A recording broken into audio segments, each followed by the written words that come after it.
अस्सलामुअलैकुम वरहमतुल्लाहि वबरकातुहू। मैंने लाइव सेशन का कहा था, लेकिन बच्चों की वजह से मैं लाइव सेशन नहीं कर पाई, तो मैंने ये सोचा कि मैं रिकॉर्ड करके तो कॉन्शियस पेरेंटिंग के हवाले से जो बात है वो आप लोगों तक पहुंचा दूं। कुछ दिन पहले मैंने एक बात कही थी कि होम स्कूलिंग से रिलेटेड था कि कहाँ से इब्तदा की जाए। तो होम स्कूलिंग में सबसे पहला पॉइंट जो मैंने आप लोगों को कहा था कि बच्चों को समझने की कोशिश की जाए, और बच्चों को समझने का आप दूसरा नाम कहने के किस तरह से समझ सकते हैं, उसके लिए कॉन्शियस पेरेंटिंग होना बहुत ज़रूरी है। अब होता ये है कि जब हमारी गोद में बच्चा आता है तो फिर हम उसके बारे में सोचना शुरू करते हैं कि जी अच्छा अब तो बच्चा आ गया, और अनफॉर्चुनेटली हमारे माशरे में एक पैम्पर बदलना, फीडर पिला देना और उसको खाना टाइम पे खिला देना एक वो वाहिद चीज़ है जो समझा जाता है कि बस यही है जहाँ पे पेरेंटिंग शुरू होती है और यहीं पे ख़त्म हो जाती है। जबकि और बच्चे को एक आम सा जुमला बोल जाता था, ये तो छोटा सा बच्चा है, इसको क्या पता, इसको तो जो भी कहेंगे जो भी सिखाएंगे वो सीख लेगा। नो डाउट कि आप जो भी सिखाते हैं वो सीखता है, और बच्चा शुरू के सालों में वो बिल्कुल उसी तरह एक एब्जॉर्बेंट स्पॉन्ज की तरह होता है कि आप उसके अंदर जो डाले जाएंगे वो करता जाएगा। लेकिन अल्लाह ताला ने हर इंसान को एक इंडिविजुअल के तौर पर इस दुनिया में भेजा है, चाहे वो छोटा सा बच्चा हो या बड़ा इंसान हो, वो हर कोई डिफरेंट क्यों होता है, इसीलिए कि अल्लाह ताला ने हर एक का दिमाग डिफरेंट बनाया है। अगर डिफरेंट ना होता तो फिर अल्लाह ताला को क्या था, एक फैमिली के एक जैसे सारे फिंगरप्रिंट्स बना देता। लेकिन अल्लाह ताला ने इंडिविजुअल होने का इस बात से आप अंदाज़ा लगा लें कि फिंगरप्रिंट्स तक डिफरेंट बनाए हैं। तो सबसे पहली चीज़ हमें जो ये सोचनी है बच्चे के बारे में कि वो क्या है। बच्चा एक प्रॉपर सोवरेन बीइंग है कि आप उसको एक इंडिविजुअल कंसिडर करें। जब तक आप बच्चों को इंडिविजुअल कंसिडर नहीं करेंगे, आप उनको एज अ होल नहीं समझ पाएंगे। हम क्या करते हैं, हम कहते हैं कि नहीं इसको तो बस ये मतलब सबसे लीस्ट इम्पॉर्टेंट होता है वो बच्चा होता है। हालांकि अगर हम नबी सल्लम की तालीमात से देखें तो यहाँ से शुरू होते हैं कि खाने की जगह पे सबसे छोटे से डाला जाए, जबकि हमारे यहाँ ये होता है कि सबसे बड़े को इज़्ज़त देते देते देते हम सबसे छोटे को तो भूल ही जाते हैं। तो बच्चे को एक प्रॉपर इंसान समझें, वो पूरा होशो हवास में होता है, उसकी अपनी इमोशनल नीड्स होती हैं, उसकी अपनी एक फ़िज़िकल नीड्स होती हैं। अगर हम उनको समझ लें तो इसको हम कॉन्शियस पेरेंटिंग का नाम भी दे सकते हैं। और फिर हमारे यहाँ एक आम सी बात ये समझी जाती है कि हम बच्चे को सिखाना है, बच्चे को सिखाना है, बच्चे को सिखाना है। तो उसमें हमें ये बात समझने की ज़रूरत है कि हमेशा पहले कनेक्शन बनाएं बच्चे के साथ। अगर आपका कनेक्शन नहीं होगा तो आप बच्चे को कुछ भी नहीं सिखा पाएंगे। हम क्या करते हैं, हम अपनी औलादों के साथ शुरू करते हैं करेक्शन से कि ये ठीक कर लो, ये ठीक ना करो, इसको ऐसे करो, इसको ऐसे नहीं करो। सबसे पहला वर्ड जो हम बच्चे को बोलते हैं वो कहते हैं नो। हम सिखाते क्या हैं सबसे पहले बच्चे को, नो, जो कि सबसे गलत चीज़ है। बच्चे को नो से पहले आप यस कहना सिखाएं। हाँ, और बच्चा फिर आपको नो ही कहता है। आप गौर करें कि जितना हम बच्चे को नो बोलते हैं उससे डबल बच्चा हमें नो बोलता है, और फिर कहते हैं बच्चे नाफरमान हो गए, बच्चों को जो है वो पता ही नहीं है। भाई आप ये तो देखें कि आखिर ये नो आया कहाँ से। क्या वो जब आपकी गोद में आया था तो वो नो बोलता हुआ आया था? नहीं ना, उसे तो नो आपने सिखाया है। तो जब उससे आपने नो सिखाया है तो फिर उसको यस में तब्दील भी आपका ही करने का काम है। उससे कनेक्शन बनाएं, कनेक्शन बिफोर करेक्शन। यानी हम करेक्शन की एज पे जाके हमें तो अव्वल तो होश आता है। हम कहते हैं 10 साल का बच्चा हो गया है और जी अब उसको ये सिखाना है, ये सिखाना है, नमाज सिखानी है, कुरान पढ़ाना है, ये करना है, वो करना है, जबकि आपने पिछले 10 साल में उससे कनेक्शन बनाया ही नहीं है।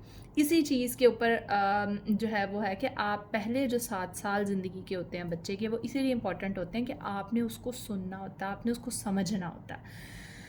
फिर ये कि एक ये बहुत बड़ा मिथ हमारे यहाँ समझा जाता है कि पेरेंटिंग जो है वो नेचुरल है, जब बच्चे पैदा होते हैं तो पेरेंटिंग भी करना आ जाती है। ये आजकल के दौर के तरीके हैं बिला वजह के बच्चे से जी तमीज़ से बात करना, ये करना, वो करना, ये ड्रामेबाजियाँ हैं, इन सब को भूल जाएं। अगर ये सब कुछ होता तो फिर आपको तो फिर इस दुनिया की हर स्टडी को ड्रामेबाजी कहना चाहिए।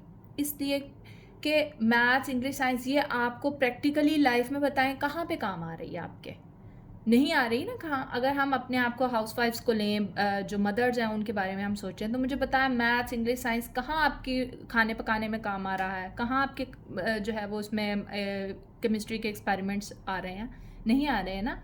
तो फिर ये इसका मतलब है कि पढ़ाई भी ड्रामेबाजी है। फिर उसके लिए आप इतनी डिग्रियाँ क्यों लेते हैं, जब आप उसको इतना टाइम और उसको इतनी इंपॉर्टेंस दे सकते हैं। जो वाकई में एक प्रैक्टिकल फील्ड है, सुबह से लेके शाम तक एक पूरी प्रैक्टिकल फील्ड है कि बच्चे के इमोशंस के साथ खेलना, बच्चे के इमोशंस को समझना, उन सारी चीज़ों के लिए फिर आप पेरेंटिंग को सीखते क्यों नहीं हैं। तो सबसे पहले हम बच्चे के साथ इमोशनल अट्यूनमेंट जो है वो करें, हम बच्चे को समझें कि बच्चा चाहता क्या है, और उसके हवाले से हम सीखने की कोशिश करें। जब आप अपने दिमाग में ये बात बिठा लेंगे कि हमें कुछ सीखना है, तो जिस दिन आप ग्रो हो करने के लिए तैयार हो जाएंगे, उस दिन आप कॉन्शियस पेरेंटिंग का, इसका मतलब है कि पहला स्टेप आप कर रहे हैं। फिर कॉन्शियस पेरेंटिंग आप क्या कह सकते हैं कि व्हाट इज़ कॉन्शियस पेरेंटिंग?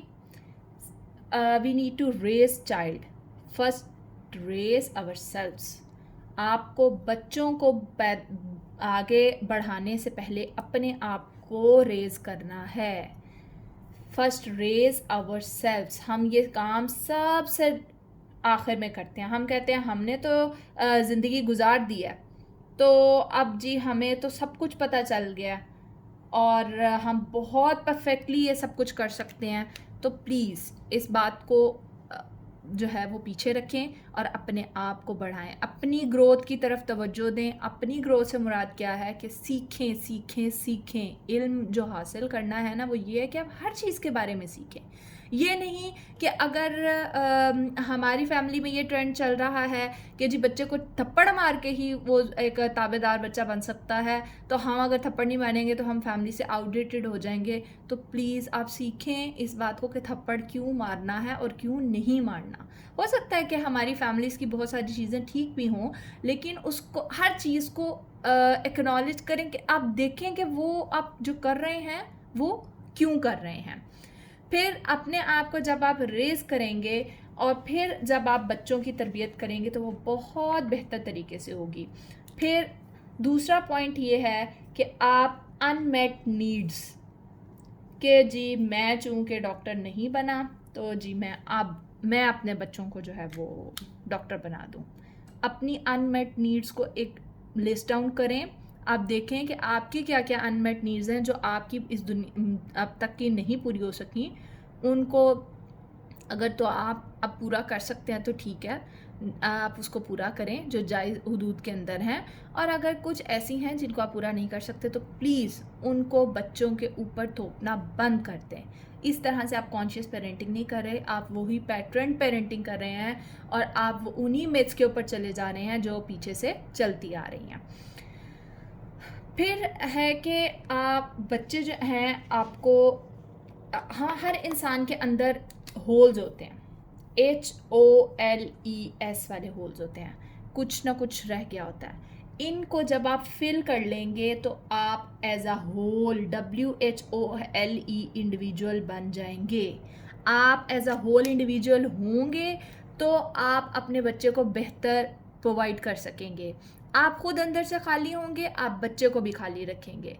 आप की इसकी मिसाल हम उसी तरह ले सकते हैं, आपके पास खाने को नहीं है तो आप बच्चे को कैसे देंगे, कैसे दे सकते हैं? एक माँ या बाप कैसे दे सकता है आप अगर आपकी अपनी प्लेट खाली है? सेम इसी तरह पेरेंटिंग के अंदर होता है कि अगर आपके पास अपने पास नॉलेज नहीं है, आपके अपने पास इमोशनली आप एम्प्टी हैं, आप बच्चे की इमोशनल नीड्स को कैसे फुलफ़िल कर पाएंगे? कभी भी नहीं हो सकता कि आप ये काम बेहतर तरीके से कर सकें। फिर आप ये ना समझें कि बच्चे जो हैं वो एक छोटा सा कीड़ा मकोड़ा है जिनको कुछ भी नहीं पता, और आपने ही जो है उनको बताना है सब कुछ।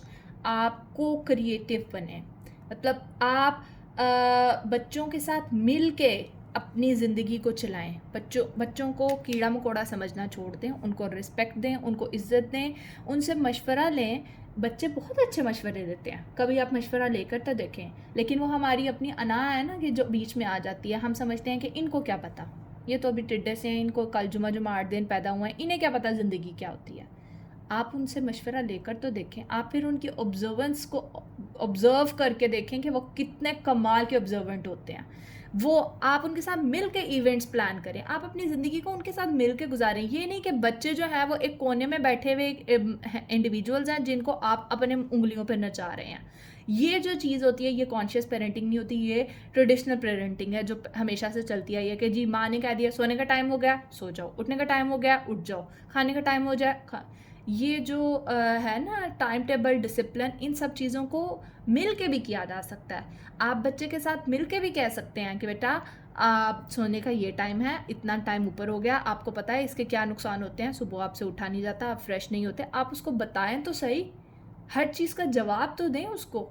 जब जितने तरीके से आप उसको जवाब देंगे उतने ही बेहतर तरीके से वो इस दुनिया में मूव कर सकेगा। वरना आजकल हमारे टेम्परामेंट्स क्यों इतने ब्लास्टिंग किस्म के हैं? क्योंकि हमने बचपन से लेके आज तक देखा ही ये है कि हुक्म चलाना, ये नहीं हुआ तो ये गलत हो जाएगा, ऐसे बस मैं जो सोच रहा हूँ ना वो ही ठीक है। वो इसीलिए है कि हमारा पैटर्न बन चुका है बचपन से लेके अब तक कि जो बस किसी ने कह दिया ना वही ठीक है। ये चीज़ हम बच्चों को खुद सिखाते हैं। हम खुद इस आईने में धकेलते हैं कि भाई जो मैं कह रहा हूँ ना वो परफेक्ट है, क्योंकि बड़े यही तो कहते हैं। आप बच्चे से मशवरा जब करेंगे तो कल को आपके बच्चे के अंदर दूसरों को सुनने का भी हौसला पैदा होगा। फिर ये है कि आप चिल्ड्रंस आर बेस्ट टीचर्स समझे उनको। वो आपको टीच करते हैं, रोज़ की बेस पर कुछ ना कुछ नया सिखाते हैं। आप उनसे सीखने की कोशिश करें। वो आपके बेस्ट टीचर हैं, वो आपको बताएं। वो टीचर यही है ना जो आपको ग्रो करता है, और बच्चे आपको यही तो ग्रो करना सिखाते हैं। अगर आप बच्चों के साथ ग्रो नहीं कर रहे, अगर आप अपनी ज़िंदगी में चेंज नहीं ला रहे, तो इट मीन्स कि आप अच्छे जो है ना, मतलब आपको पता ही नहीं है कि बच्चों के अंदर क्या इम्पोर्टेंट बातें हैं जो आपको उनसे सीखनी चाहिए। जब नबी सल्लल्लाहु अलैहि वसल्लम ने कहा है कि बच्चों की वो जो 5 खसलतें हैं वो इतनी अच्छी हैं, आप बच्चों से सीखें। क्या नबी जैसी हस्ती बच्चों से सीखने को कहती फिर हमें? तो उन 5 चीज़ों के अलावा जो नबी सल्लल्लाहु अलैहि वसल्लम की हदीस में भी आती हैं, उसके अलावा भी बच्चे आपको रोज़ की बेस पे बहुत कुछ सिखाते हैं। आप छोटे से बच्चे को जो पैदा होता है उसे ऑब्जर्व करना शुरू करें, आपको पता चलेगा कि रोज़ आपके पास सीखने को कितना मवाद मौजूद है। फिर ये है कि 3 चीज़ें होती हैं जो हर बच्चा चाहता है रोज़ की बेस पे कि एम आई सीन, क्या मुझे जो है वो मेरे पेरेंट्स देख रहे हैं, एम आई वर्दी, कि मैं इस काबिल हूँ कि मेरी किसी बात को सुना जाए, डू आई मैटर, अगर मैं इस फैमिली का हिस्सा ना हूँ तो इन लोगों को कोई फ़र्क पड़ेगा। ये वो 3 क्वेश्चंस हैं जो रोज़ बच्चा देखता है और अपने माँ बाप की नज़रों में इन 3 सवालों को तलाश करता है कि क्या अगर मैं गंदा बच्चा हूँ तो मैं पीछे हो जाऊँगा, मतलब मुझे ये समझेंगे कि ये किसी काबिल नहीं है, मतलब मेरी खसूसियात के अलावा मेरी अपनी भी कोई वर्थ है कि नहीं है। इन 3 सवालों के आप जवाब बच्चे को दें। बच्चा क्या करता है, आप देखेंगे कि बच्चा कभी कभी आपकी अटेंशन सीख करने के लिए आपको बहुत ज़्यादा इरिटेट करता है। उसका मतलब ये नहीं है आजकल बच्चे बहुत तंग कर रहे हैं, आप ये देखें कि बच्चे क्यों तंग कर रहे हैं। क्या ऐसा तो कुछ नहीं हो रहा घर के अंदर? क्या आप उनसे उनका आपका कनेक्शन तो नहीं ब्रेक हुआ कि आप अपने किसी मसले के अंदर इतना परेशान हैं? और ये तो नॉर्मल सी बात है, जब हम किसी परेशानी में होते हैं तो हमें बच्चे और ज़्यादा इरिटेट करते हुए लगते हैं। तो उसे असल में होता ही है कि आपका उनका इमोशनल बॉन्ड जब टूटता है तो बच्चे लगता है आपको बहुत इरिटेट कर रहे हैं। बच्चे आजकल बहुत ढीठ बने हुए हैं, ये हमारी माँओं का नॉर्मल जुमला होता है। भाई आप देखें कि आप उनकी वो ढीठाई कहाँ से आ रही है। इसका मतलब है कि आप उनको शो करवा रहे हैं कि तुम मैटर नहीं करते हो, तो वो कहते हैं अच्छा मैटर तो करते नहीं, फिर हम जैसे हैं हम वैसे ही नहीं, हम ढीठ ही बन जाते हैं। तो अगर एक बच्चा बहुत ज़्यादा आपके साथ चिपक रहा है, आप कहेंगे क्या चिपकू चिपकू बने हुए हो, कभी सांस लेने नहीं दिया करो, मेरी भी अपनी ज़िंदगी है, ये है वो। हम इस तरह से उलझने लग जाते हैं। आप बच्चे को खुद ही जब भी लगाना शुरू कर दें, बच्चे को पता लगेगा हाँ भाई मैं माँ को नज़र आ रहा हूँ, और वो बच्चा आपको चिपकना छोड़ देगा। जब ये 3 सवालों के जवाब नहीं मिलते तो बच्चा क्या करता है, बच्चा अपने बिहेवियर को, मतलब जो उसकी नीड होती है ना, वो वाला मास्क पहन लेता है। उसका तरीका वो हो जाता है कि जिससे वो आपको ये बताए कि मेरी ये वाली नीड नहीं पूरी हो रही, और जैसे ही उनकी वो नीड पूरी होती है वो अपना रिस्पांस चेंज कर देते हैं, वो अपने बिहेवियर को चेंज कर देते हैं। आप करके देखिएगा कि जो बच्चा आपको बहुत इरिटेट कर रहा है उसे प्यार करना शुरू कर दे। मुझे पता है बहुत मुश्किल होता है ऐसी सिचुएशन में, जबकि बच्चा एक ऑलरेडी इरिटेटिंग मोड में है, आपके मैं उसे कैसे प्यार कर सकते हैं। आप एक दफ़ा अपने ऊपर करके प्यार करके तो देखें, देखिएगा आपको बहुत वाज़ेह फ़र्क नज़र आएगा कि वो बच्चा एकदम से चेंज होने लग गया, और वो आपको बिल्कुल अच्छा रिस्पॉन्स देने लग जाएगा, वो आपको तंग करना बंद कर देगा। फिर इसके बाद आती है चीज़ के डायग्नोज द अल्टीमेट फियर, के क्या फियर्स हैं। मतलब हर पेरेंट्स के अंदर फियर्स होते हैं, आपने उन फियर्स को डायग्नोज करना है। कि असल में होता यह है कि हर चीज़ के अंदर हमारे फियर बेस्ड पैराडाइम बने होते हैं कि अगर मेरा एक बच्चा जो है वो मैं उसके साथ बहुत प्यार से बैठी हूँ, ठीक है, और मैं उसके साथ एक्टिविटीज़ करना चाह रही हूँ, लेकिन वो बच्चा इंटरेस्ट शो नहीं कर रहा, और हम एकदम उलझ जाते हैं। हम कहते हैं मैंने इतना टाइम निकाला है और मैं इसके साथ बैठ के ये एक्टिविटी कर रही हूँ, इसको ये बात क्यों नहीं समझ आ रही कि मैंने जो है इसको ये करना चाहिए। अब आप गौर करें कि आप ऐसी कोई भी सिचुएशन हो जिसे आप कहते हैं कि ट्रिगर है, अगर कि आपको कोई बात ट्रिगर कर रही है। एक बच्चा है फॉर एग्ज़ाम्पल, वो बहुत शाय है, या कह लें कि वो हर एक से बात नहीं करता, और हम जो हमारे नॉर्मली ये चलता है, सलाम नहीं किया है इस बच्चे ने, एनू माँ पे उन्हें सिखाया ही नहीं है। तो आप देखें, आप जब भी कोई बच्चा आपका ऐसा बिहेव करता है आप ट्रिगर हो जाते हैं, आप गुस्सा होने लग जाते हैं, आप उस बच्चे को झाड़ना शुरू कर देते हैं, सलाम करो, ये करो, वो करो। आप ये देखें कि आप ट्रिगर क्यों हो रहे हैं। आई एम ट्रिगरिंग बिकॉज, क्यों ट्रिगर हो रहे हैं, ये बच्चा सलाम नहीं कर रहा, नहीं, आप इसलिए ट्रिगर हो रहे हैं। आप थोड़ा सा और डीप सोचेंगे इस बारे में तो आपको पता चलेगा आप इसलिए ट्रिगर हो रहे हैं कि आपको लोग कहेंगे कि ये अच्छी माँ नहीं है, इस माँ ने तमीज़ नहीं सिखाई। जिस दिन आप अपने फियर्स को फाइंड आउट कर लेंगे कि ऐसी क्या बात है जो मेरे अंदर, हर इंसान के अंदर के खौफ होते हैं, और एक फेलियर माँ का खौफ कि ये नाकाम माँ है। हाँ, चूँकि हमारी सोसाइटी में नॉर्मली लेबल लगाने की बहुत आदत है ना हर एक को, तो हर माँ का, हर दूसरी माँ का आजकल यही परेशानी है कि मेरे बच्चे को कोई बात कह देगा तो इसका मतलब है कि मतलब मैं बहुत मुजरिम माँ हूँ, कि इस माँ ने सिखाया ही नहीं है। तो आप अपने उन फियर्स को डायग्नोस करें। आप जब उन फियर्स को डायग्नोस कर लेंगे तो आपको पता चलेगा कि ये फियर्स कितने वर्दी हैं। क्या मेरे बच्चे की इमोशनल जो है वो नीड्स को जो मैं डिस्ट्रॉय करती हूँ, मैं उसको झाड़ देती हूँ, मैं उसको डांट देती हूँ, मैं उसको मार देती हूँ, क्या उन फियर्स का मुकाबला उन से किया जा सकता है जो मैं एक्शन अपने बच्चे के साथ कर रही हूँ। जब आप उन फियर्स को डायग्नोस कर लेंगे तो आप उन फियर्स को फिर ख़त्म भी कर सकते हैं। और किसी भी फियर को ख़त्म करने का क्या तरीका है, इसको फिर इंशाल्लाह हम डिटेल में बाद में देखेंगे। बेसिक सिर्फ ये है कि आपने अपने फियर्स को ढूंढना है, आपने डायग्नोस करना है कि मुझे मेरे बच्चे की तरबियत करते हुए कौन कौन से ऐसे मसाइल हैं जो मेरे सामने आ रहे हैं, जो मुझे ऐसे लगते हैं कि अगर मैंने ना किए तो पता नहीं क्या हो जाएगा। तो आप अपने उन फियर्स को ढूंढें, उनको लिस्ट आउट करें, और फिर उनको एक एक करके ख़त्म हम इंशाल्लाह ज़रूर कर सकते हैं। और दूसरी बात ये कि ट्रिगर ये नहीं होता कि कोई सिचुएशन हुई है तो मैं ट्रिगर हो गया हूँ। ट्रिगर हमेशा हमारे अपने अंदर से आता है।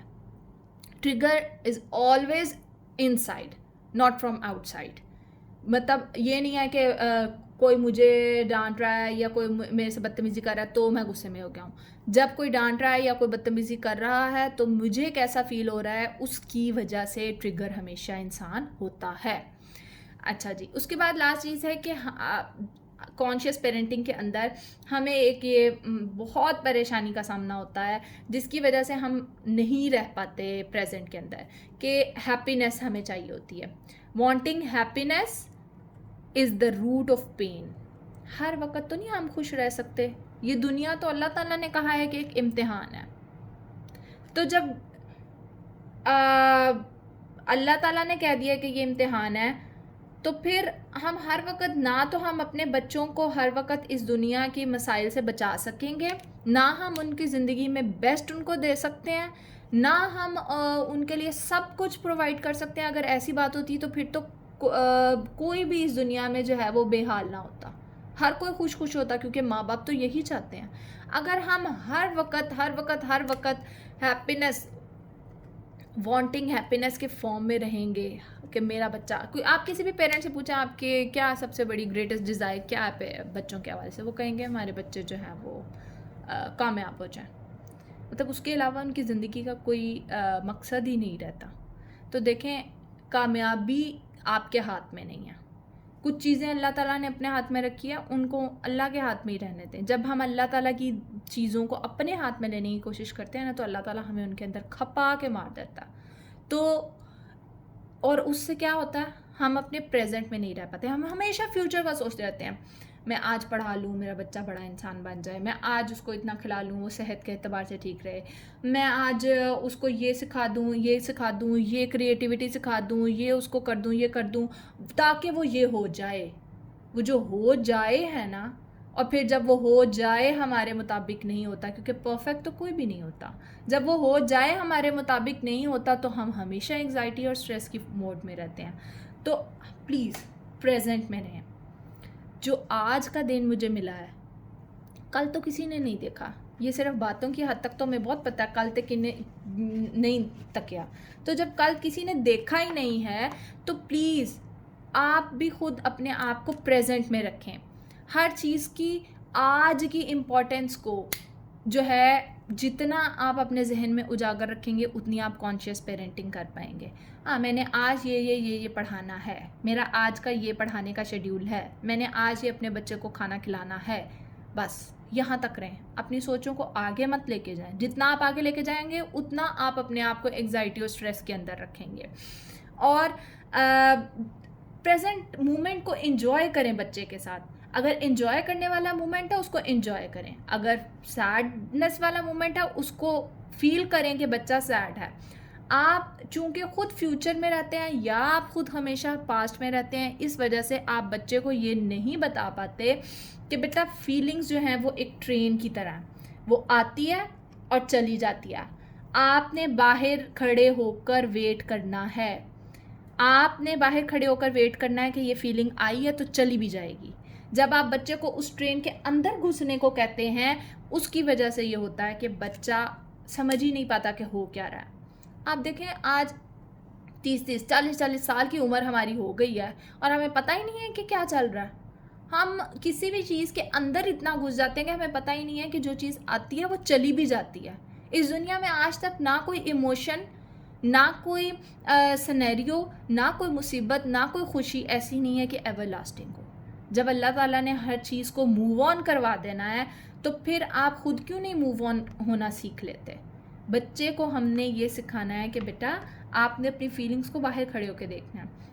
ठीक है, अभी आपको रोना आ रहा है, अभी आप परेशानी में हैं, ठीक है आप रो लें। रोना को ऐसी कोई अजीब बात नहीं है, ये सिर्फ हमारी सोसाइटी की मुसीबत है कि जी लड़के रोते नहीं हैं। ये अपने बच्चों के दिमागों से निकाल दें कि रोना कमज़ोरी है। अगर रोना कमज़ोरी होता तो फिर अल्लाह ताला को वो आंसू पसंद ना होता जो उसके सामने हम दुआओं में बहाएं। अल्लाह ताला को तो वो बहुत पसंद है। तो इसका मतलब है कि हमें रोने से नहीं करना। हाँ, रोने को हम प्रोडक्टिव कैसे बना सकते हैं। हाँ, अगर हम रो रहे हैं इस बात पे, चले रो लें, लेकिन फिर उसके बाद देखें कि हम क्यों रो रहे हैं। अगर ये फीलिंग आ रही है तो क्यों आ रही है, ऐसा क्या हुआ है, हमें उस चीज़ को देखना है, हमें उस दर्द से सीखना है, लर्न फ्रॉम द पेन। और जब हम अब बच्चों को फीलिंग्स अलाउ कर देंगे, यानी अगर कोई बच्चा किसी बात पे उसका मूड ऑफ हो गया तो और उसको मूड ऑफ होने देंगे, तो वो उस बात से शायद सीख भी जाए कि मुझे उस मूड ऑफ करने का फ़ायदा हुआ है, नुकसान हुआ है या क्या हुआ है। हम अलाउ ही नहीं करते हैं, हम कहते हैं बिल्कुल तीर की तरह सीधे हमारे फीलिंग्स हमारे मूड्स के मुताबिक तुमने चलना, जिसकी वजह से हम जो है वो उसको मज़ीद इरिटेट करते हैं। तो जब हम ये इरिटेशन करना छोड़ देंगे, बच्चों को इरिटेट करना छोड़ देंगे, तो हम कॉन्शियस पेरेंटिंग ज़रूर कर लेंगे। और सबसे आखिर में एक बात जो बहुत एक की पॉइंट होना चाहिए हमारी पेरेंटिंग का, कि children are not good not bad. ये गुड और बैड का जो हमने एक पैराडाइम सेट किया हुआ है ना, कि या तो बच्चा अच्छा होता है या बच्चा बुरा होता है, प्लीज़ खुदा के लिए इस पैराडाइम को ख़त्म करें। ये ट्रेडिशनल पेरेंटिंग का इतना बुरा पैराडाइम है कि अच्छा बुरा अच्छा बुरा अच्छा बुरा। भाई नबी सल्लम कहते हैं कि अच्छे वक्त मतलब ईमान की हालत ये होती है कि कभी वो बहुत अच्छा होता है कभी बुरा होता है, ये नहीं है कि इंसान मुनाफिक हो गया। तो फिर ये नहीं है कि बच्चा हमेशा या तो अच्छा रहेगा या हमेशा बुरा रहेगा। बच्चा कभी किसी और दरमियान की स्टेज में भी उसको एक्सेप्ट कर लें। बच्चे अच्छे या बुरे नहीं होते, ये हमारे वो बनाए हुए खांचे होते हैं जिसके अंदर हम बच्चे को फिट करने की कोशिश करते हैं। अगर इसने सुबह उठ के कुरान पढ़ा है तो ये अच्छा है, अगर इसने किसी को सलाम किया है तो ये अच्छा है, अगर इसने बाहर सबके सामने अच्छा बिहेव किया है तो अच्छा है, वरना ये बुरा है बुरा है बुरा है। और ये कहते कहते कहते बच्चा कहता है फिर मैं बुरा ही सही। तो जब आप उसको एक एज एन इंडिविजुअल नहीं लेंगे तो बच्चा कभी भी ना आपको समझ पाएगा और ना कभी आप बच्चे को समझ पाएंगे। तो कॉन्शियस पेरेंटिंग के ये कुछ चीदा असूल हैं जिनको जो है आप अप्लाई करके, तो इंशाल्लाह उम्मीद है कि आप लोगों को फ़ायदा लगेगा। आगे भी कॉन्शियस पेरेंटिंग के हवाले से मैं एक्सप्लेनेशन देती रहूँगी वक्तन फ़वक्तन, लेकिन अभी के लिए जो है वो यही पॉइंट्स थे। इनको आप देखें कि आप किस तरह से अपने अप्लाई कर सकते हैं। होपफुली आपको बहुत मदद मिलेगी। इंशाल्लाह फिर किसी वीडियो में मिलते हैं। अल्लाह हाफ़िज़।